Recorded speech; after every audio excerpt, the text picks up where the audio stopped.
नमस्कार साथियों, आशा करता हूं कि आप सभी लोग बढ़िया होंगे। बहुत दिनों से हमारे इस चैनल पर कोई भी वीडियो नहीं आ रहा था। उसका भी एक अपना कारण था। आप लोग लगातार कॉल करके मैसेज करके पूछ रहे थे कि सर आखिर आप कोई अपडेट क्यों नहीं दे रहे हैं। तो मैं बताऊं कि मैं इतना दिन वीडियो इसलिए नहीं बना रहा था क्योंकि हमारे एसीएस सर ने हमें ये वादा किया था और हमें ये कहा था कि आप गर्मी छुट्टी एकदम आनंद में मनाइए, घूमने फिरने जाइए, कहीं एंजॉय कीजिए। ठीक है, 20 जून को आपका स्कूल अलॉटमेंट कर दिया जाएगा और 23 जून को आप अपने अपने नए विद्यालय में पदस्थापित हो जाइएगा। जब उन्होंने ये बात इतने भरोसे के साथ किया, इतनी गारंटी के साथ किया, तो फिर हमारे मन में भी एक उम्मीद की किरण आ गई थी कि चलो इस बार हर बार की तरह इस बार गलत नहीं होगा। इस बार जो है हम लोगों का स्कूल आवंटन कर ही दिया जाएगा। ठीक है, और जब कर ही दिया जाएगा, सारा काम जब हो ही जाएगा, तो मुझे यूट्यूब पर आकर के बोलने से क्या फायदा है। ठीक है, लेकिन शायद उनको यह मंजूर नहीं था कि मैं चुपचाप और अपने शांति से अपने काम को करते रहूं, अपना जो एक टीचर वाला काम है मैं वो करते रहूं। उनको यह मंजूर नहीं था और मजबूरी में मुझे वापस से आज ये वीडियो रिकॉर्ड करना पड़ रहा है। हकीकत तो यह है कि वो जो 20 तारीख वाला डेट बताया गया, पता नहीं वो क्यों उस दिन तो कुछ आया नहीं। हाँ, 19 को आया लेकिन 20 को तो कुछ नहीं आया। ठीक है, और उसके बाद भी लगातार डेट जो है वो आगे बढ़ता चला जा रहा है और जो काम हो रहा है वो सब आप लोग देख ही रहे हैं। ठीक है, किसी को जिला मिला तो स्कूल नहीं, किसी को स्कूल मिला तो वो भी इतना दूर। मतलब सभी जो है ना परेशान हो चुके हैं। पुरुष शिक्षकों का तो हाल ही खराब है। ठीक है, सबसे पहले मैं ऐसे ही नहीं बातें करूंगा, मैं कुछ वीडियो क्लिपिंग दिखाऊंगा आप सभी के बीच, क्योंकि मुझे भी चाहिए ना, मुझे भी अपने प्रोटेक्शन के लिए चाहिए। कोई भी ये ना बोल दे कि भाई आगे बकैती कर रहे हो। नहीं बकैती कर रहा हूं। ठीक है, हो सकता है कि बड़े बड़े अफसर जो है वो हमारे वीडियो देख रहे हो, उन तक पहुंच गए। ठीक है, और कल मेरा मुंह बंद कराने के लिए वो डायरेक्टली मुझे कह दे कि तुम गलत बोल रहे थे, लोगों को भड़का रहे थे, इसीलिए जो है तुम्हें सस्पेंड किया जाता है। और इस प्रकार से हमें और अनीस भैया को अगर मुंह बंद करा दिया गया तो फिर आप लोग सोच लीजिए कि आपके लिए कौन आगे आ रहा है। तो आप सभी से भी हाथ जोड़ कर रिक्वेस्ट है कि कृपया जो भी आप लोगों के पक्ष में बात कर रहा है, आप लोगों के लिए लड़ रहा है, उनको मजबूती प्रदान कीजिए, उनके साथ खड़े रहिए। न तो फिर आपस में ही लड़ते रहिएगा और इसी प्रकार से बढ़ते रहिएगा। ठीक है, एक एक चीजों पर आज बात करेंगे, एक एक पॉइंट पर बात करेंगे। सबसे पहले हम लोग बढ़ते हैं, ये जो एक इंटरव्यू रहा है हमारे रजनीश भैया के साथ। इंटरव्यू को पहले आप लोग करेंगे ध्यान से तो सुनिए। इंटर और इंट्रा हम जो देख पा रहे हैं, तो जो अभी सेम जिला वाले हैं उनका ट्रांसफर कब तक होगा? देखिए, वो अपने ज़िले में ऑलरेडी हैं, इसलिए पहले तो उनको वेट करना चाहिए।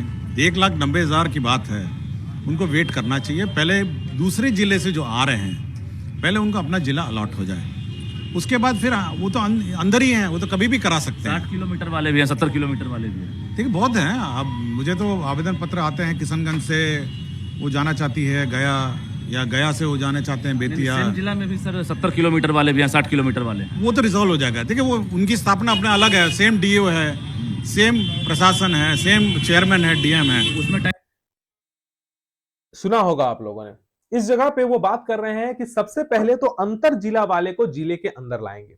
ये पहल एसीएस सर का बहुत ही अच्छा था। मतलब मैंने अपने बहुत सारे वीडियो में बोला भी है कि एसीएस सर तो हमारे लिए भगवान है, क्योंकि उन्होंने हम लोगों को एक उम्मीद का किरण दिया था। हम लोगों ने तो मान ही लिया था कि अब हम लोगों का ट्रांसफर नहीं होगा। ठीक है, मूड बना ही लिया था। लेकिन क्या है ना कि एक होता है ना कि पहले आप किसी को एक होता है कि उसने ना, मतलब हम लोग एडजस्ट हो चुके थे। ठीक है, जहां पे भी थे, जैसे भी थे, एक प्रकार से अपने आप को मतलब ये मान चुके थे कि चलो भाई तुमको अगला 2 4 5 साल जो है ऐसा ही रहना है। लेकिन एक होता है ना कि उम्मीद दिला देना कि नहीं मैं कर दूंगा, सब कुछ ठीक हो जाएगा। ठीक है, अब वो उम्मीद का किरण मतलब हम लोगों को दे दिया गया था। हम लोगों के अंदर उम्मीद जगा दी गई थी कि अब सब कुछ ठीक कर दिया जाएगा। उसके बाद तारीख पे तारीख, तारीख पे तारीख, तारीख पे तारीख, और रिजल्ट में कुछ नहीं। दिसंबर से जनवरी, जनवरी से मार्च, है ना, मार्च से अप्रैल, अप्रैल से मई, जून, जुलाई, खत्म कहानी। अब इलेक्शन आने वाला है। ठीक है, तो ऐसा करके जो है हमारा मतलब भावनाओं के साथ जो है, पता नहीं जो भी है, मैं बोलूं तो फिर ज्यादा हो जाएगा। ठीक है, मन में थोड़ा सा डर भी रहता है, लेकिन अब डरू भी तो कितना डरू। अगर मैं एक शिक्षक होकर के अपने लिए आवाज ना उठा सका तो फिर मैं अपने बच्चों को क्या शिक्षा दूंगा। तो इसीलिए मेरे मेरे से रहा नहीं जाता है। ठीक है, तो बात वही है कि हकीकत तो यही है कि हमें छला गया है, हमें धोखा दिया गया है। ठीक है, हमारे साथ नाइंसाफी हुई है। ठीक है, सबसे पहले उन्होंने कहा कि अंतर जिला वाले को जिला के अंदर रखा जाएगा, अंदर कर दिया जाएगा। ठीक है, और जो जिला के अंदर वाले हैं उनका स्थानांतरण करना तो ज्यादा मुश्किल वाली बात नहीं है। तो फिर ऐसा हुआ क्यों नहीं? जब सर ने बोला कि ऐसा करना है, वो करेंगे, ठीक है, वो तो सर्वे सर्वा है। 6 लाख टीचर्स के माए बाप वही हैं। इतने लाखों बच्चों का जिम्मेदारी उन्हीं के ऊपर है। 6 लाख परिवारों का जिम्मेदारी उन्हीं के ऊपर है। 1,90,000 लोगों ने जो आवेदन दिया, सभी उन्हीं के तरफ टकटकी लगाए हुए देख रहे हैं। तो आखिर ऐसा कैसे? जो इतने पावरफुल हैं, उनकी बातों को लागू कैसे नहीं हो पा रहा है? How is this possible? ऐसा संभव भी कैसे है? एक छोटा मोटा अधिकारी कुछ कर दे तो बहुत तरह की बातें हो जाती है। यहां इतने बड़े, एक बूढ़े, मतलब समझ रहे हैं आप, उनकी बातों को कैसे लागू नहीं हो पा रहा? और जो लागू अगर नहीं हो पा रहा है तो फिर एक्शन क्यों नहीं हो रहा है? उस जो भी उनके अंदर में जिन लोगों को भी उन्होंने काम सौंप रखा है, वो लोग सही से काम क्यों नहीं कर पा रहे हैं? उन्होंने बोला था ना कि अंतर जिला वाले को पहले जिला के अंदर करेंगे। फिर इन चीजों में बदलाव कैसे हुआ? और मान लिया कि जिला के अंदर वाले का ही ट्रांसफर करना था, तो फिर जो 100 किलोमीटर थे, 90 किलोमीटर थे, 80 किलोमीटर थे, 70 किलोमीटर थे, उनका ट्रांसफर क्यों नहीं किए? 10 किलोमीटर वाले को 5 किलोमीटर में आकर के रख दिए। किसी किसी को तो घर के बगल वाले स्कूल में दे दिए।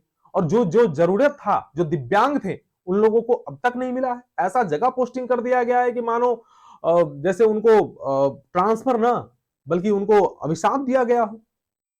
अभिशापित है वो, दिव्यांग नहीं, अभिशापित है। कुछ इस प्रकार से बर्ताव किया गया। तो आखिर इन सभी चीजों को ठीक करना जरूरी है। बस हो सकता है पटना वाले का तो नाम ही नहीं लूंगा। मतलब ऐसा है कि उनके तरफ तो क्या ही बताएं, उनको तो होल्ड में रखा गया, तो होल्ड में ही रखा गया। अंतर जिला पुरुष, हम लोगों ने तो पाप ही कर दिया है पुरुष जाति में जन्म लेकर के। पुरुषों का लगातार तो न्यूज देख ही रहे होंगे, है ना? कहीं पे भी चैन नहीं है, कहीं पे भी चैन नहीं है। कभी ड्रम में भर दिया जाता है, कभी पहाड़ से धक्का दे दिया जाता है, और नौकरी में आओ तो नौकरी में किस प्रकार से प्रताड़ित होता है वो तो आप लोग देख ही रहे हैं। एक कहीं पे बोला गया था कि मर्द को दर्द नहीं होता है। शायद ये जो है ना, हमारे समाज ने इसको सीरियसली ले रखा है, या विभाग ने भी इसको सीरियसली ले रखा है कि मर्द को दर्द नहीं होता। कोई पीड़ा ही नहीं है हम लोगों को, कोई माए बाप ही नहीं है, हमारा कोई परिवार थोड़ी होता है, हमारे कोई भाई बहन, मतलब हमारे कोई फैमिली थोड़ी है। हम लोग तो बस ऐसे ही है, पत्थर के बने हुए होते हैं। पुरुषों का स्थानांतरण नहीं किया गया, और पुरुष के नाम में हुआ तो किसका हुआ? सेम जिला वाले, जो 5 किलोमीटर, 10 किलोमीटर, 15 किलोमीटर वाले थे, उनका स्थानांतरण हुआ। जो अपने घर से 150, 200, 250, 300 किलोमीटर दूर है, उन पुरुषों को तो देखा तक नहीं गया। जो सचिवालय आज गए अपने आवेदनों को लेकर के, सर सुन लीजिए, कुछ कीजिए, उन लोगों को पुलिस बुला करके भगा दिया गया,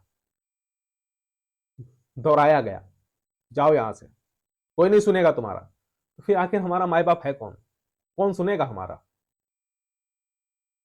आप सभी शिक्षक बंधुओं से हाथ जोड़ के निवेदन है कि देखिए, आपस में मतभेद मत कीजिए। चाहे वो पुरुष हो, चाहे वो स्त्री हो, चाहे वो पटना वाले हो, चाहे वो जो भी सेम जिला वाले हो, जिसको भी स्थानांतरण चाहिए उसको स्थानांतरण होना चाहिए।